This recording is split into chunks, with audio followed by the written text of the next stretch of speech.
Hello, good morning everyone. Ayan, mabatiin natin si Brandy ng good morning. Ayan, kinis natin siya. Kiss natin ulit. Tingnan niyo ginagawa niya, guys, oh. Bakit kaya ganyan yan siya? Oh, ano siya, oh? Pag kinis mo siya ganyan, ano siya, ano niya, hinahalikan niya yung singit niya, guys. Diba? Ano na, sige, nahalikan mo na yung singit mo.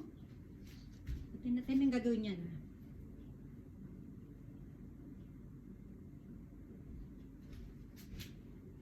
Halika mo na yung singit mo, kako. Ayan na. Ayan o, diba nakita nyo? Hinalikan niya yung singit niya. Basta pag inahalikan ko yan, pag may lalayo na ako sa kanya, hahalikan naman niya yung singit niya. Oh. Ayaw, parang nalako yung singit niya. Lalayo tayo. Ayun na, hinalikan na. Wag daw ako maingay. At sige na, tuloy mo na yan.